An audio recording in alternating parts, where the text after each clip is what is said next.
सर्वांना सलाम. देवाची स्तुती असो की प्रभू परमेश्वरानं पुन्हा एक वार त्याच्या भक्तीकरता आपल्याला ऑनलाईन या ठिकाणी एकत्र केलेलं आहे. आणि मी तिकडे मागे बसून बघत होतो, बरेच लोक ऑनलाईन सर्व्हिसला जॉईन होत आहेत आणि आपल्या सर्वांचं विशेषतेनं स्वागत करतो. प्रभूच्या नावाला धन्यवाद देतो की प्रभू आपल्याला अशा पद्धतीनं भक्ती करण्याची परवानगी देत आहे आणि ही सुविधा त्यानं तुमच्या आणि माझ्यासाठी उपलब्ध करून दिलेली आहे. आपण सर्वजण ज्या ठिकाणी आहोत त्या ठिकाणी म्हणूया देवाची स्तुती असो.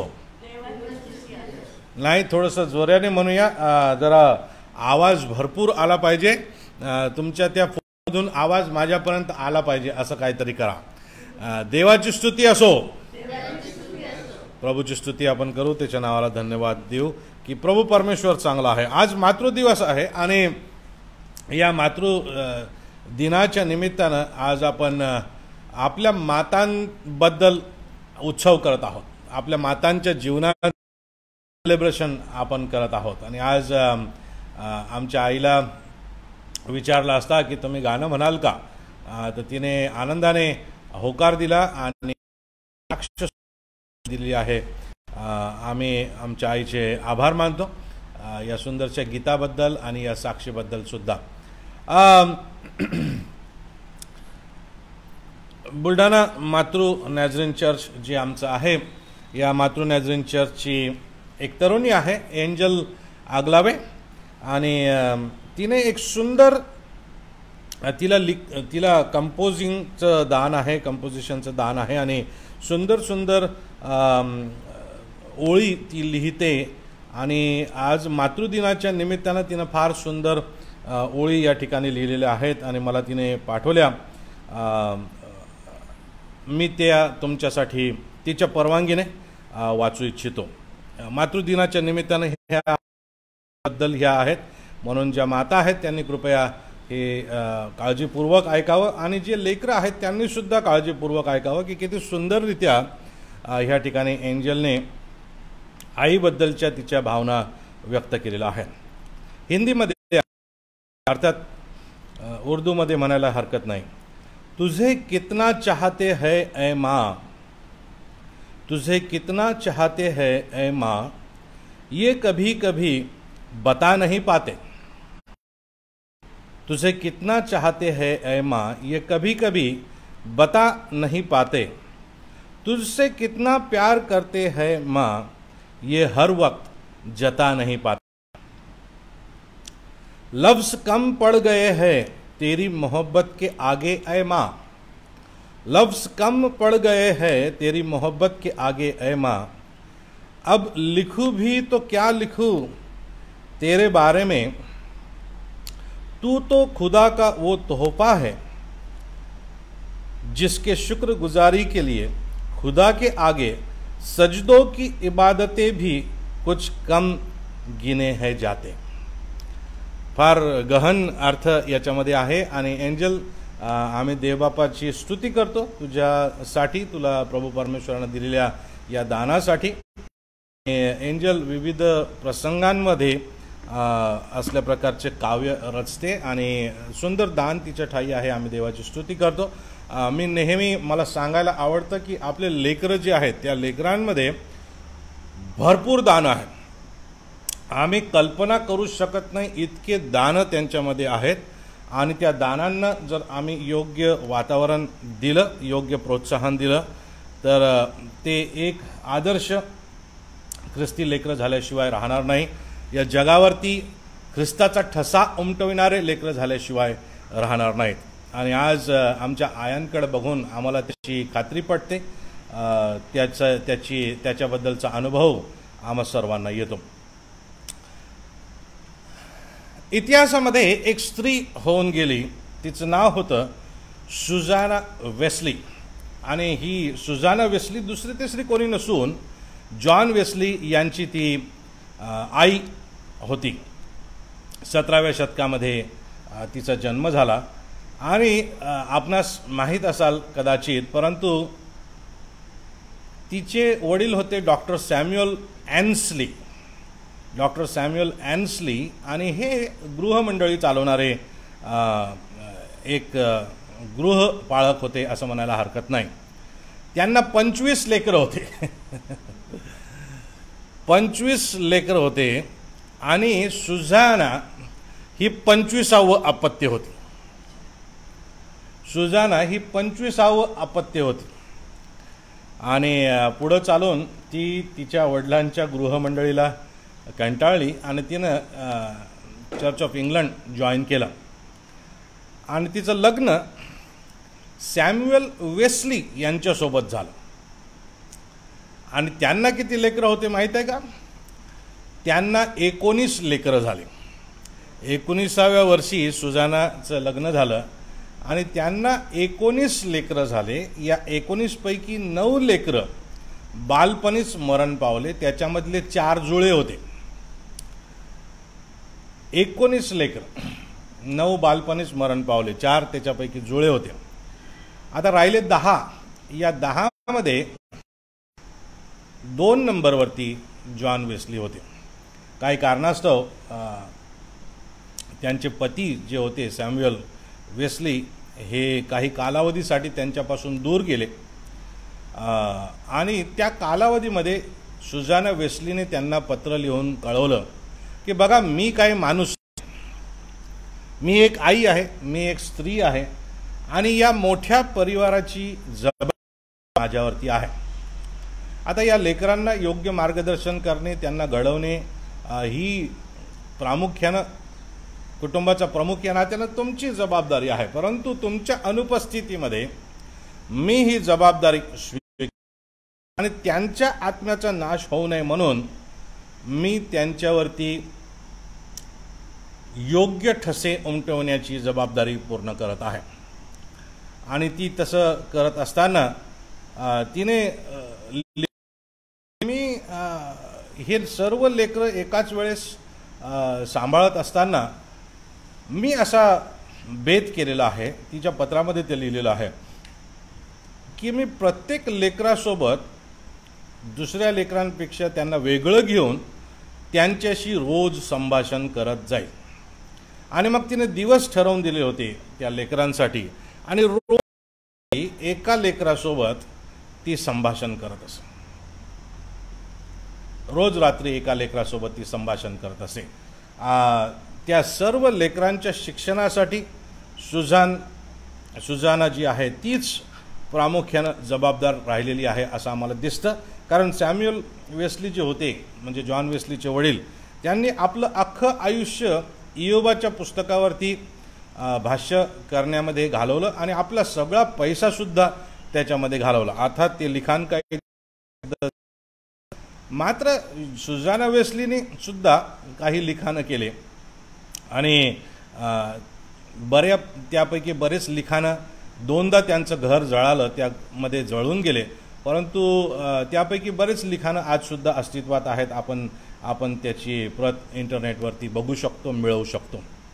ही सुझाना जेव्हा तिच्या पतीनं त्यांच्या अनुपस्थितीमध्ये एक दुसरा हंगामी पाळक त्या ठिकाणी आणून ठेवलेला होता, त्यावेळेस ते जे त्या ठिकाणी हंगामी पाळक आले होते त्यांचे सगळे संदेश आपली उदारी फेडा ह्या विषयावरच अवलंबून असत.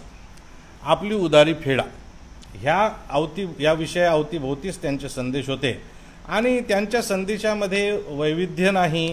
ह्या गोष्टीला कंटाळून जाऊन शेवटी सुझानाने आपल्या घरी रविवारी भक्ती संपल्यानंतर दुपारी ती आपल्या लेकरांना घेऊन बसत असे. ती काही प्रीचर नव्हती, परंतु ती आपल्या लेकरांना घेऊन बसत असे आणि मग तिच्या पतीच्या नोट्समधून किंवा तिच्या वडिलांच्या नोट्समधून जे संदेश होते ते संदेश ती त्यांच्यासाठी वाचत असे आणि त्याचं स्पष्टीकरण थोडक्यात शास्त्राभ्यासासारखं त्या लेकरांना ती देत असे. आता त्या दुपारच्या वर्गांची प्रसिद्धी इतकी वाढली की सकाळच्या सभेला मुश्किलीनं कोणी हजर राहू लागलं आणि या दुपारच्या सभेला एकदा तर 200 लोकांनी हजेरी लावली असं आम्हाला दिसतं.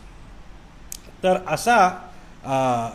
अशी ही जी सुझाना वेस्ली आहे, जॉन वेस्लीची आई, पुढं चालून जॉन वेस्ली आणि चार्ल्स वेस्ली यांनी या आईच्या शिक्षणाला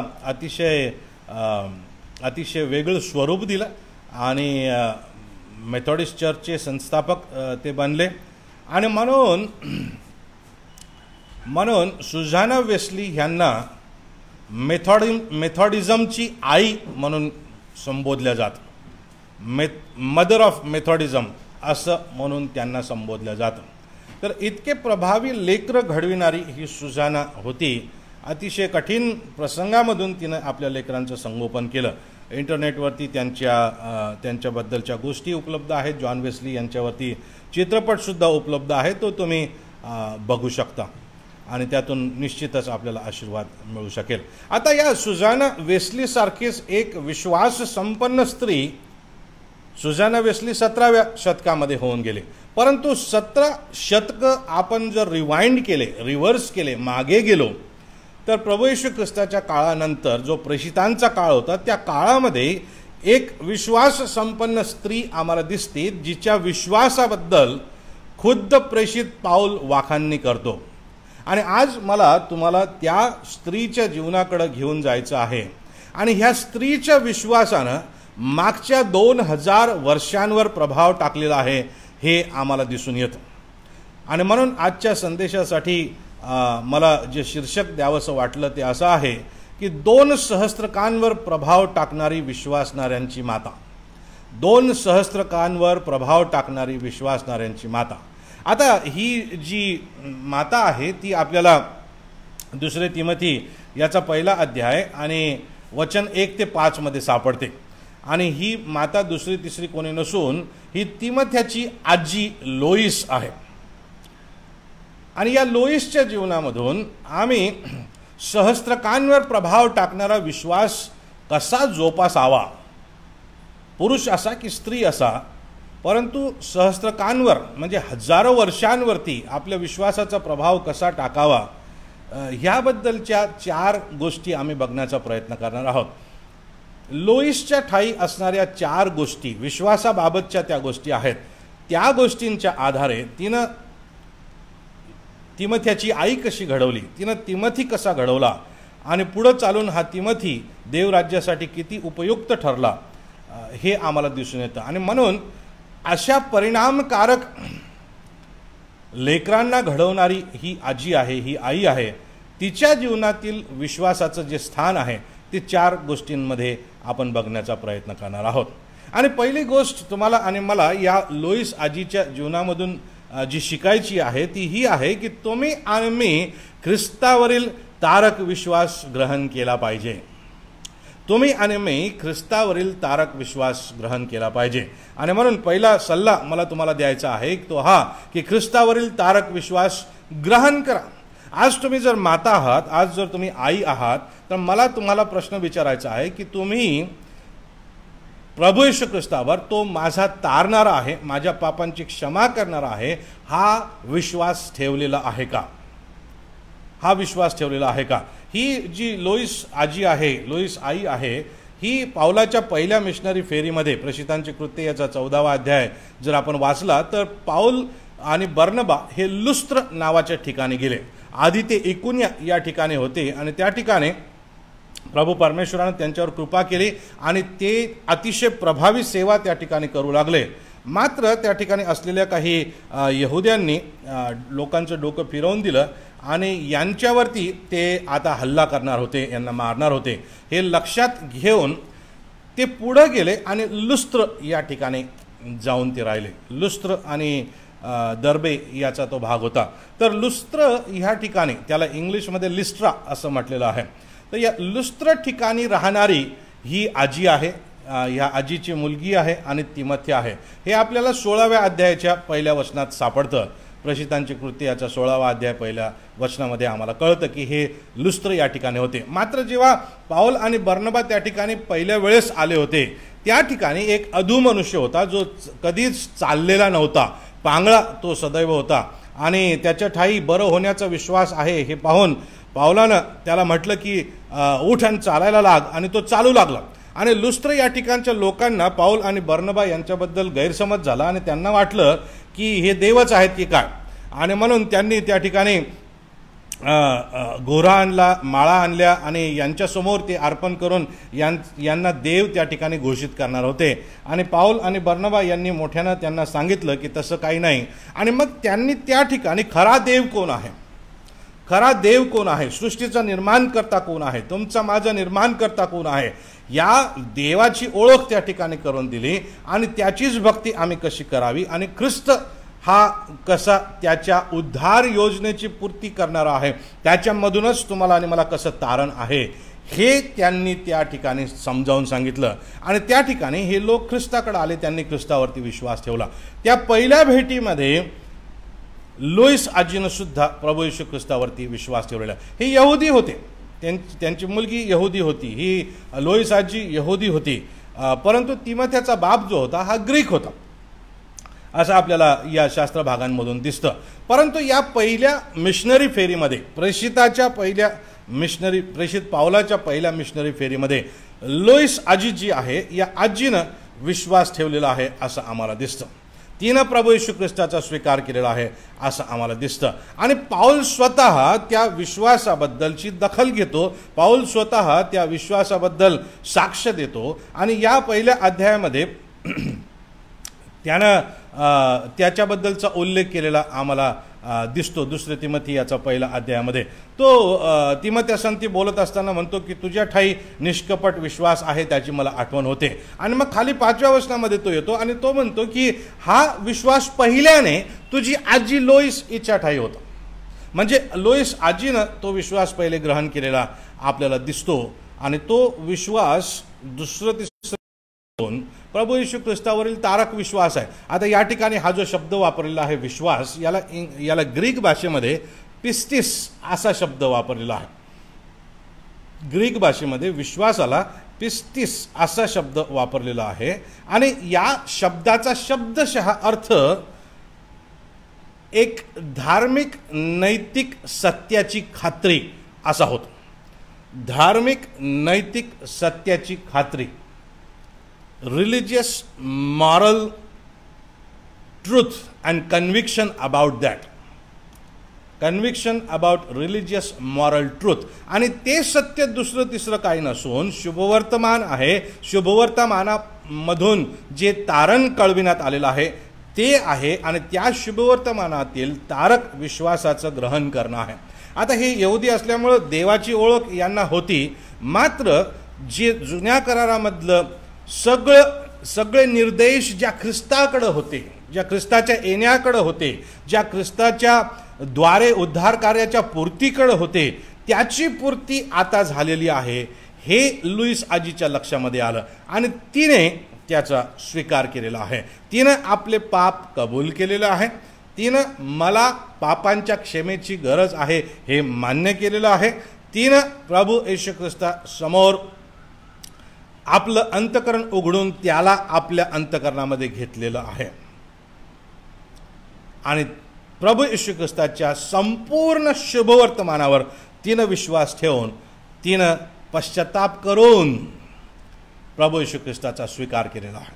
म्हणून मला तुम्हाला आज पहिला प्रश्न विचारायचा आहे की तुम्ही जर आपल्या लेकरांना हजारो वर्षांवर प्रभाव टाकणारे बनवू इच्छिता, जर तुम्ही स्वतः हजारो वर्षांपर्यंत विश्वासणारे म्हणून नाव कमावू इच्छिता, मला तुम्हाला उत्तेजन देऊ द्या. प्रभू येशू ख्रिस्ताचा स्वीकार करा, प्रभू येशू ख्रिस्ताला ग्रहण करा. त्याचा तारक विश्वास जो आहे त्याचं ग्रहण आम्ही केलं पाहिजे. अनेकदा मी काही लोकांसंती बोलतो. आता काल परवाच आमच्या एका नातेवाईकांसोबत माझी चर्चा सुरू होती आणि त्याच्यामधून असं कळून आलं की त्यांच्या मंडळीमध्ये बाप्तिस्मा झाला म्हणजे तारण झालं असल्या प्रकारचा ग्रह आहे. मला तुम्हाला ते सांगू द्या, बाप्तिस्मा हे तारण करण्याचं साधन नाही आहे, तर तारण झालेलं आहे हे व्यक्त करण्याची ती साक्ष आहे, त्याचं जाहीर प्रतिपादन ते आहे. आणि म्हणून तुम्ही आणि मी प्रश्न विचारूया की माझं तारण झालेलं आहे म्हणजे नेमकं काय झालं हे आम्हाला समजून घेणं आवश्यक आहे. अनेकदा मी लोकांना भेटतो आणि त्यांना विचारतो की तुमच्या उद्धाराबद्दल सांगा, तुमच्या तारणाबद्दल सांगा. आणि ते मग कुठेतरी कसं तरी त्यांना आरोग्य कसं प्राप्त झालं याबद्दलची साक्ष देतात. एकदा एक देवाचे सेवक म्हणून गृहस्थ आमच्याकडे आले आणि मला तीव्र इच्छा झाली त्यांना विचारण्याची की ब्रदर, तुम्ही तुमची साक्ष सांगा, तुमच्या जीवनामध्ये तारण कसं आलं हे आम्हाला सांगा. आणि ते सांगू लागले की ब्रदर, मैं आपको क्या बताऊं, मी तुम्हाला काय सांगू, माझा अपघात झाला होता आणि मी मरणाच्या बिछाण्यावर होतो आणि माझं डोकं फुटलेलं होतं. आणि मग एक पाळक साहेब आले आणि डॉक्टर लोकांनी सांगितलं होतं की याला काही आशा नाही, याचं फार मोठं ऑपरेशन करावं लागेल आणि ऑपरेशन झाल्यानंतर सुद्धा काही आशा याला नाही. आणि मग त्या पाळक साहेबांनी माझ्यासाठी प्रार्थना केली आणि मी तुम्हाला काय सांगू, मला देवापानं आरोग्य दिलं. डॉक्टर लोकांनी ज्या ठिकाणी हात टेकलेले होते त्या ठिकाणी मी बरा झालो. म्हटलं देवाची स्तुती असो, तुम्हाला जिवंत बघून मला फार आनंद होत आहे. मात्र तुमचं तारण कधी झालं, तुमचा उद्धार कधी झाला? ते हिंदी भाषिक होते, ते म्हणते वही तो मेरा तारण है, वही तो मेरा उद्धार है, मैं और क्या बताऊं आपको. आणि ह्या लोकांची अशी इच्छा होती, या व्यक्तीची अशी इच्छा होती की त्यांना मी एखाद्या मंडळीचा पाळक नेमाव. प्रार्थना ते असे करत की जसं काही वर्षानुवर्ष प्रभू येशू ख्रिस्ताच्या संगतीतच आहे ना, आता स्वर्गातूनच उतरून आलेले आहे. मात्र मला तुम्हाला सांगू द्या, तारणाचा अनुभव त्या व्यक्तीला नव्हता. सुझाना वेस्ली यांच्याबद्दल आपण सुरुवातीला ऐकलं. मला तुम्हाला सांगू द्या, तिला तारणाचा अनुभव होता. तिनं तिच्या मुलाला जे पत्र लिहिलेले आहेत त्या पत्रामध्ये तिच्या जीवनामधील पतितपण काय आहे याची खात्री परमेश्वरानं तिला कशी करून दिली, देवाची कृपा तिला कशी उपलब्ध झाली याच्याबद्दल तिनं त्याच्यामध्ये लिखाण करून ठेवलेलं आहे. इतकंच केवळ नाही तर तिच्या जीवनामध्ये जी आध्यात्मिक जागृती झाली, ती कशी ख्रिस्ताकडे आली, देवाकडे आली याच्याबद्दलच्या गोष्टी तिनं त्या पत्रांमध्ये लिहून ठेवलेल्या आहेत. तिला सुझानाला तारणाचा अनुभव होता. लोईस आजी जी आहे, जी आई जी आहे, तिला तारणाचा अनुभव आहे. आज तुम्ही स्वतः प्रश्न विचारा. आणि आज मला आपल्या ऑनलाईन ऐकत असणाऱ्या सर्व लेकरांना, ज्या प्रत्येकाच्या घरामध्ये आज आई आहे, मला तुम्हाला एक असाइनमेंट द्यायची आहे, मला तुम्हाला एक गृहपाठ द्यायचा आहे. आणि गृहपाठ असा आहे की आपल्या आईला तुम्ही विचारायचं आहे आणि आपल्या वडिलांना तुम्ही विचारायचं आहे की तुमचं तारण कधी झालं आणि कसं झालं. आणि तुमचं जर झालेलं नसेल, लेकरांनो, तुमचं जर तारण झालेलं नसेल, तुम्हाला जर समजत नसेल ते काय आहे, तर आपल्या आईवडिलांना विचारा. त्यांना समजत नसेल तर आपल्या पालकांना फोन करून त्यांना विचारा. आम्ही उपलब्ध आहोत, आम्हाला विचारा. आम्हाला तुम्हाला तारण नीट समजून सांगायला आवडेल, कारण त्याच्याशिवाय स्वर्गात जाता येत नाही. त्या पापांची क्षमा झाल्याशिवाय, ख्रिस्ताद्वारे पापांची क्षमा झाल्याशिवाय आम्ही स्वर्गात जाऊ शकत नाही. आणि म्हणून पहिलं सहस्त्रकांवर प्रभाव टाकणारे लोक जर आम्हाला बनायचं आहे तर प्रियानो, तुम्हाला आणि मला आधी आमचं जीवन ख्रिस्तासंती नीट करावं लागणार आहे. आणि लुईस आजीनं ते करून घेतलं. सुझाना वेस्ली यांनी ते करून घेतलं. तुम्ही आमच्या आईची साक्ष ऐकली. तिला गाणे म्हणता येत होते, तिला देव माहीत होता, परंतु कुठंतरी अजून काहीतरी चुकलेलं आहे, अजून माझं तारण झालेलं नाही, ही जाणीव, ही खात्री तिला होती. आणि त्याबद्दलचं नंतर संपूर्ण खात्री परमेश्वराने तिची करून दिली आणि आमच्या आईने सुद्धा प्रभू येशू ख्रिस्ताचा स्वीकार केला. म्हणून प्रियानो, आपल्या स्वतःच्या जीवनाबद्दल प्रश्न विचारू. लेकरं जर ऐकत असतील, स्वतःबद्दल प्रश्न विचारा की माझं तारण झालेलं आहे का. आया ऐकत आहेत, मला तुम्हाला आज उत्तेजन देऊ द्या, प्रश्न विचारा की माझं तारण झालेलं आहे का. वडील लोक ऐकत आहेत, प्रश्न विचारा, माझं तारण झालेलं आहे का. मी कधी, कुठे, कसे प्रभू येशू ख्रिस्ताला ग्रहण केलेले आहे. फक्त बाप्तिस्मा नव्हे, फक्त सभासद बनून प्रभू भोजन घेणे नव्हे, फक्त रेग्युलर चर्चला जाणे नव्हे, फक्त वर्शिपमध्ये, आराधनेमध्ये आणि गीतांमध्ये चालविणं नव्हे, एखादा शास्त्र अभ्यास किंवा कोर्स पूर्ण करणे नव्हे. प्रभू येशू ख्रिस्तावरील तारक विश्वास आम्ही ग्रहण केलेला आहे का, हा प्रश्न आम्ही स्वतःला विचारणार आहोत. प्रिया, दुसरी बाब जी लोईस आजीच्या मध्ये आम्हाला वैशिष्ट्यपूर्ण दिसते ती ही आहे की तिनं जो तिचा ख्रिस्तावरील विश्वास होता तो आपल्या जीवनामध्ये स्थिर केला. नीट लक्षात घ्या, मी तुम्हाला काय सांगू इच्छित आहे या ठिकाणी, मी स्पष्टीकरण त्याचं देत आहे, त्याच्याकडे आपण लक्ष देणार आहोत. दुसरी बाब, पहिली बाब आम्ही ही शिकलो, पहिला सल्ला आम्ही हा घेतलेला आहे की तुम्ही आणि मी ख्रिस्तावरील तारक विश्वास ग्रहण करावा. आणि दुसरी बाब आम्ही ही शिकणार आहोत की तुम्ही आणि मी ख्रिस्तावरील तारक विश्वासामध्ये स्थिर व्हावं. स्थिर होणं म्हणजे काय? आता याला अर्थ आहे, याच्या मागे पार्श्वभूमी आहे, नीट जरा लक्षामध्ये घ्या. पवित्र शास्त्रामध्ये पवित्र आत्म्याच्या प्रेरणेनं लिहिल्या गेलेले जे शब्द आहेत त्या शब्दांना फार गहन अर्थ आहे आणि त्या शब्दांकडे बारकाईनं लक्ष देऊन ते समजून घेणं आमचं कर्तव्य आहे. तर पाऊल जेव्हा असं म्हणतो 5व्या वचनामध्ये, 2 तिमोथी 1:5 मध्ये, तो जेव्हा असं म्हणतो की तो विश्वास पहिल्याने तुझी आजी लोईस हिच्या ठाई होता, याचं इंग्रजीमध्ये जर आपण बघितलं तर त्या ठिकाणी शब्दप्रयोग केलेला आहे, that faith dwelt in your grandmother. Dwelt हा इंग्रजी शब्द वापरलेला आहे आणि त्याचं मूळ अर्थ बघत असताना माझ्या लक्षामध्ये हे आलेलं आहे की हा जो शब्द या ठिकाणी वापरला गेलेला आहे, ठाई वसणे, ठाई राहणे, मराठीमध्ये तिच्या ठाई वसत होता किंवा तिच्या ठाई त्यानं वस्ती केली, असल्या प्रकारचं भाषांतर आम्हाला करावं लागेल. तर त्याचा अर्थ असा आहे की तो विश्वास तिनं ग्रहण केल्यानंतर तो विश्वास कायम राहणारा होता, तो विश्वास पक्का राहणारा होता, तो विश्वास न बदलणारा होता, तो विश्वास न भरकटणारा होता, तो विश्वास भक्कम असल्या प्रकारचा होता.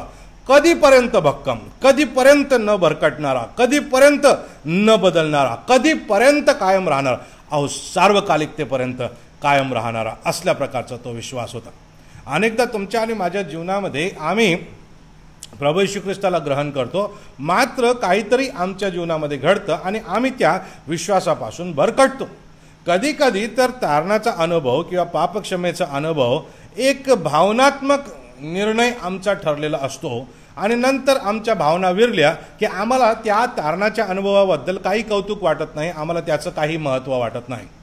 परंतु तारण ही अशी बाब आहे ज्यामध्ये तुम्ही आणि मी ख्रिस्तासंती सार्वकालिकतेच्या नात्यामध्ये बांधल्या जातो आणि त्या नात्यामध्ये तुम्ही आणि मी स्थिर राहणं आवश्यक आहे, खंबीर राहणं आवश्यक आहे, न डळमळता ते तारक जीवन जगणं आवश्यक आहे.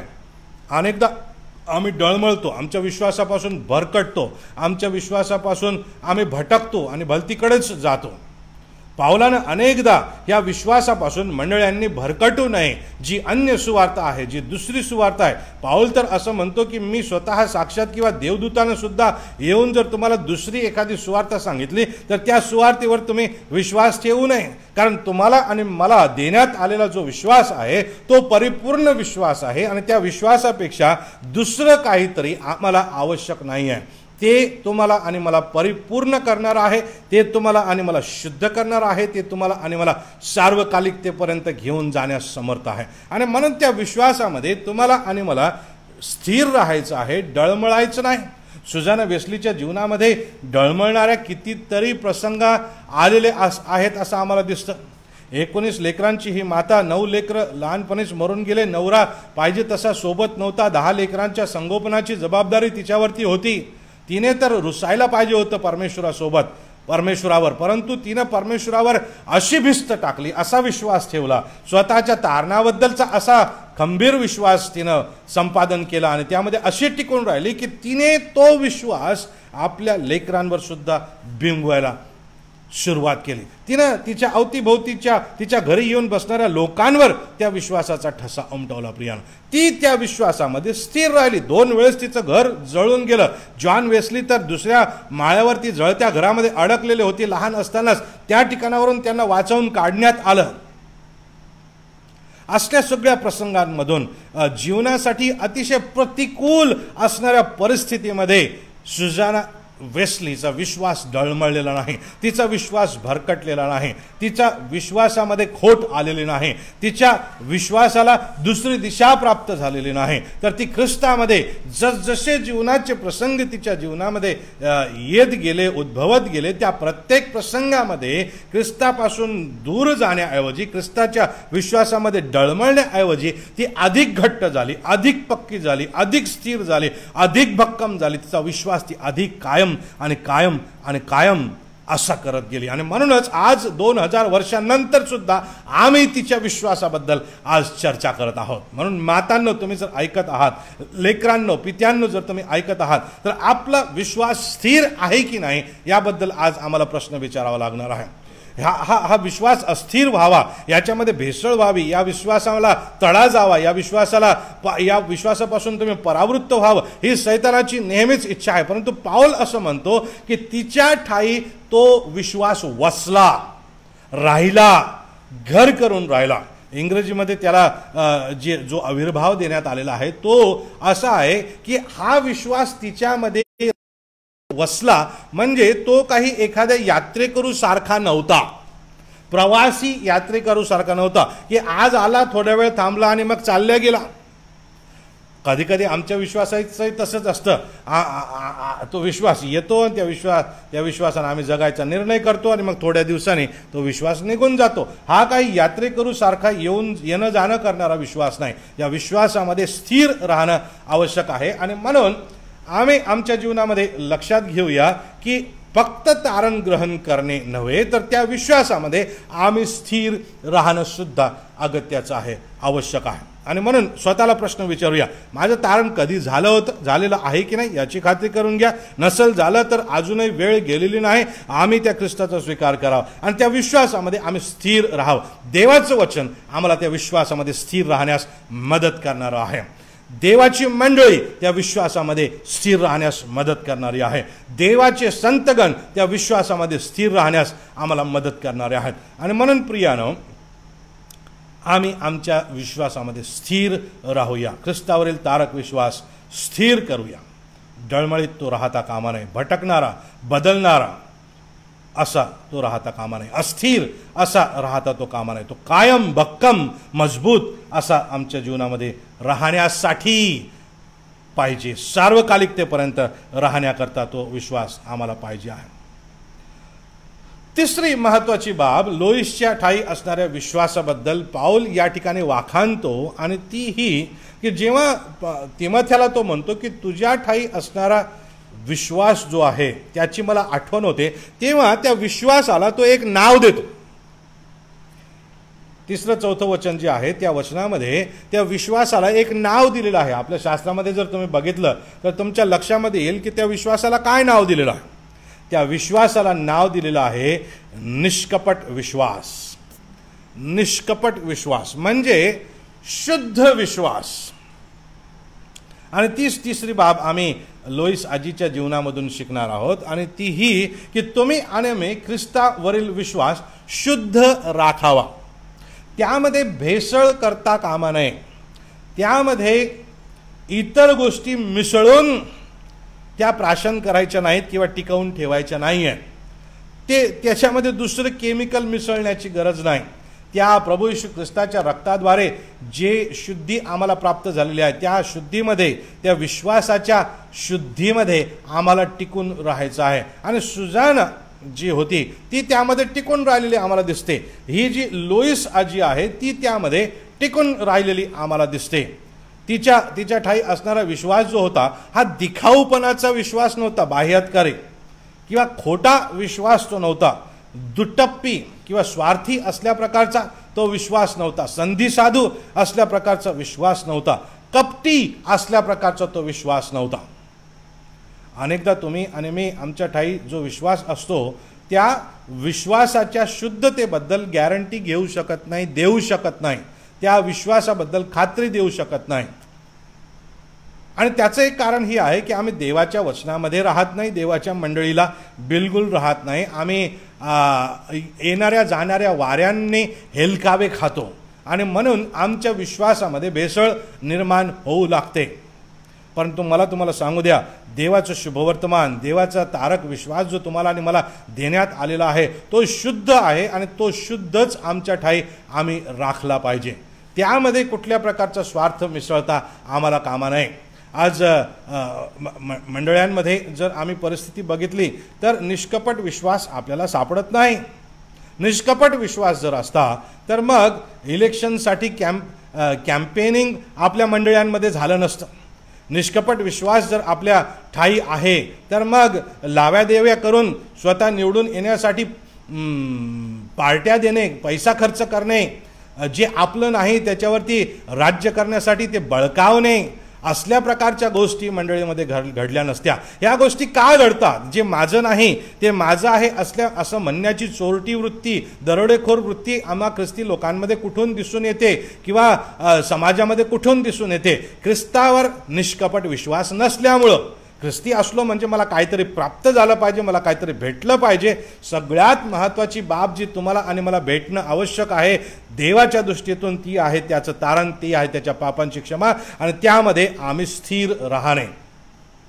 दुसऱ्या महत्त्वाच्या बाबी अशा या शुद्ध राखण्यामध्ये अडखळण होत आहेत ते म्हणजे खोटं शिक्षण. आमच्या अवतीभोवती खोटं शिक्षण देणारे भयंकर लोक उठलेले आहेत आणि त्यांच्यापासून आम्हाला आमच्या विश्वासाला शुद्ध राखणं अतिशय महत्त्वाचं आहे. पाऊल त्याच्या मंडळांना लिहित असताना याबद्दल वारंवार लिहितो आणि तो वारंवार सांगतो की आम्ही जी सुवार्ता तुमच्या मनावरती बिंबविलेली आहे त्यामध्ये कुठल्या प्रकारची भर घालण्याची गरज नाही किंवा त्यामधून काही वगळण्याची सुद्धा गरज नाही. तो विश्वास परिपूर्ण आहे, तो विश्वास सत्य आहे, तो विश्वास तारक विश्वास आहे, तो विश्वास पापांची क्षमा करण्यासाठी पुरेसा आहे, तो विश्वास आम्हाला सार्वकालिकतेपर्यंत नेण्यासाठी पुरेसा आहे. आणि म्हणून आमच्या अवतीभोवती जे वारे उठतात, अचानक वारे उठतात, त्या वाऱ्यांमध्ये वाहून जाणारा आमचा विश्वास नसावा याबद्दल आम्हाला खात्री करून घेणं आवश्यक आहे.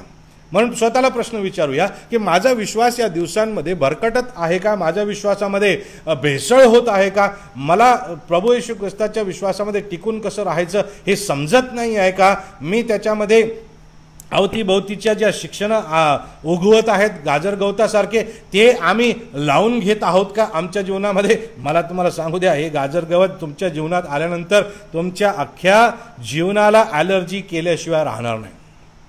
खाजच खाज सगळीकडे आणि आम्हाला ते अतिशय त्रस्त करून टाकणारं असं आहे. शैतानाची इच्छा आहे. पाऊल स्वतः सांगतो त्याच्या पत्रांमध्ये की तुमच्या आणि माझ्या विश्वासाला फिरवण्यासाठी, त्यामध्ये भेसळ करण्यासाठी काही लोक ख्रिस्तीत्वामध्ये स्वतःला प्रवेश करून घेते झालेले आहेत आणि ते स्वतःच्या अप्पलपोट्या स्वार्थापायी तुम्हाला आणि मला विश्वासापासून बहकविण्याचं काम अतिशय कष्टानं, अतिशय इमानदारीनं करत आहे. बेईमानीचं काम फार इमानानं करत असलेले असे लोक आम्हाला दिसतात. आणि अनेक असे पंथ आपल्या अवतीभोवती मला नाव घेऊन सांगता येतील की जे प्रभू येशू ख्रिस्ताच्या शुद्ध विश्वासापासून भरकटलेले आहेत आणि इतरांना सुद्धा त्या शुद्ध विश्वासापासून भरकटविण्याचं काम त्यांनी केलेलं आहे. पाऊल तर म्हणतो असली जी थोबाडं आहेत ती कुंठित केली पाहिजे. असली भेसळ करणारी थोबाडं जी आहेत, हेच शब्दप्रयोग आहेत मराठीमध्ये. तुम्ही जर बायबल नीट वाचलं तर तुमच्या लक्षात येईल की हे तोंड जी आहेत ती बंद केले पाहिजे. आणि म्हणून तुमच्या आणि माझ्या विश्वासामध्ये आम्हाला शुद्धता राखायची आहे. 3 गोष्टी आम्ही पाहिल्या. लुईस आजीनं जो 2 सहस्त्रकांवर अधिराज्य करणारा विश्वास आमच्या समोर ठेवलेला आहे प्रियानो, ज्या विश्वासाबद्दल आजही आम्ही चर्चा करत आहोत आणि प्रभू येशू ख्रिस्त परत येईपर्यंत त्याची मंडळी या विश्वासाची वाखाणणी करत राहील. हा विश्वास जो आहे, हा विश्वास प्रभू येशू ख्रिस्तावरील तारक विश्वास आहे, तो आम्ही ग्रहण केला पाहिजे. पहिली बाब. दुसरी गोष्ट, या विश्वासामध्ये आम्ही स्थिर राहिलो पाहिजे. दुसरी गोष्ट, आणि या विश्वासाला आम्ही शुद्ध राखावं, ही तिसरी गोष्ट आम्ही बघितलेली आहे. आणि आता चौथ्या आणि शेवटच्या गोष्टीकडे आम्ही वळणार आहोत. आणि ती चौथी बाब ही आहे की या ख्रिस्तावरील तारक विश्वासाला आम्हाला हस्तांतरित करायचं आहे. ते आमच्यापुरतं मर्यादित ठेवण्याकरता कधीच दिलेलं नाही. त्या विश्वासाची लागण व्हायला पाहिजे.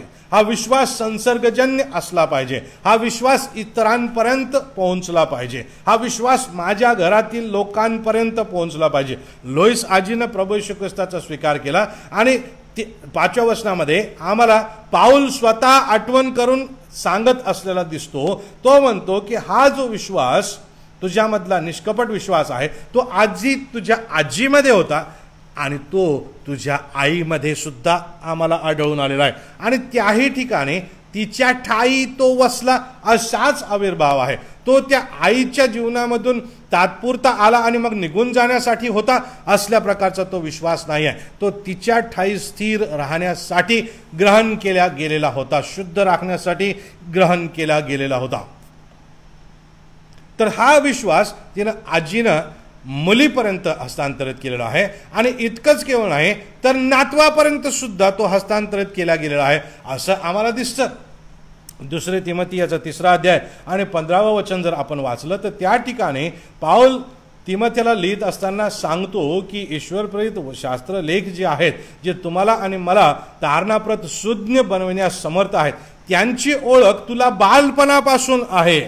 म्हणजे ह्या आजीनं आणि ह्या आईनं बालपणापासून तिमोथेला ख्रिस्ताच्या तारक विश्वासाची आणि देवाच्या वचनांची ओळख करून दिलेली आहे. तुम्ही आणि मी आज आपल्या लेकरांना कशाची ओळख करून देत आहोत?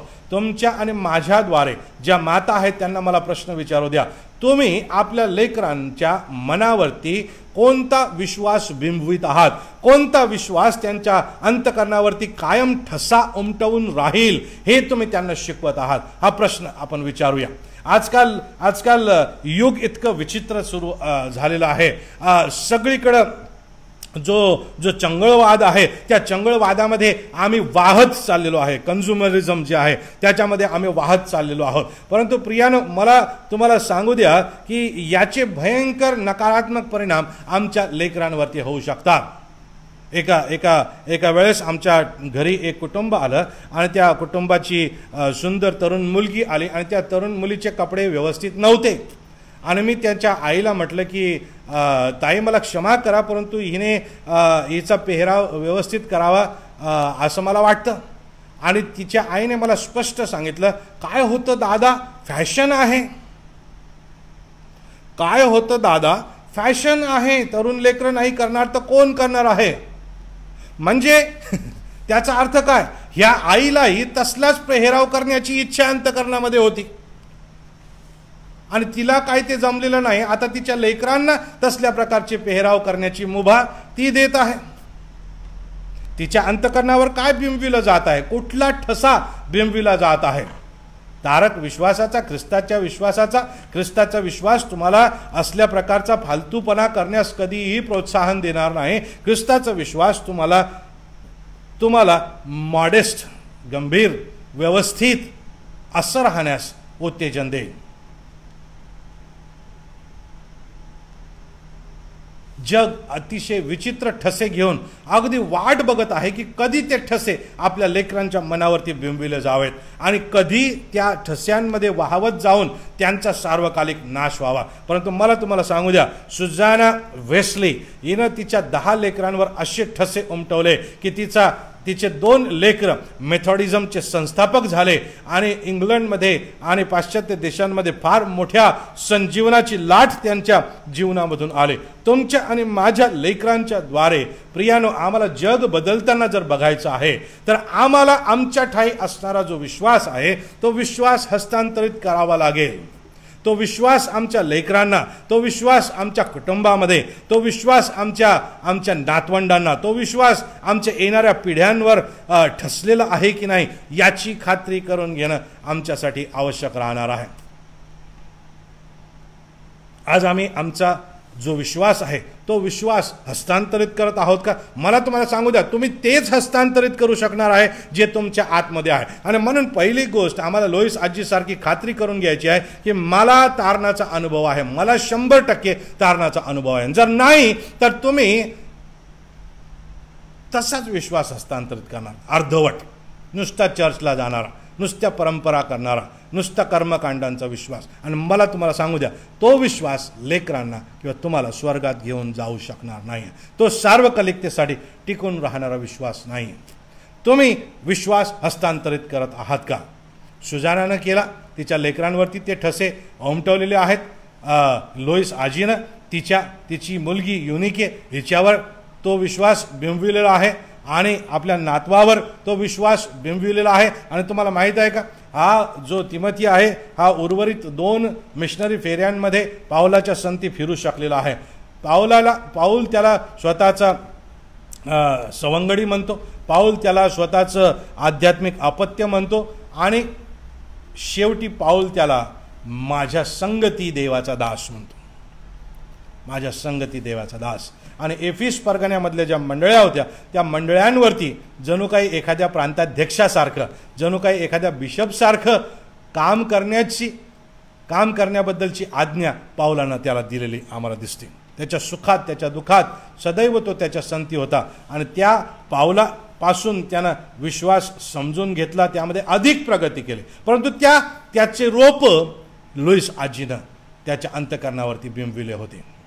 मला तुम्हाला प्रश्न विचारू द्या की ह्या 4 बाबी आमच्या वैयक्तिक जीवनातील विश्वासामध्ये आम्हाला खात्रीलायकरित्या सांगता येतील का की होय मी ख्रिस्ताच्या तारक विश्वासाला ग्रहण केलेला आहे, होय मी त्या ख्रिस्ताच्या तारक विश्वासामध्ये स्वतःला स्थिर राखलेला आहे, होय मी त्या ख्रिस्ताच्या तारक विश्वासाला शुद्ध राखलेला आहे आणि होय मी त्या ख्रिस्ताच्या तारक विश्वासाला हस्तांतरित करत आहे.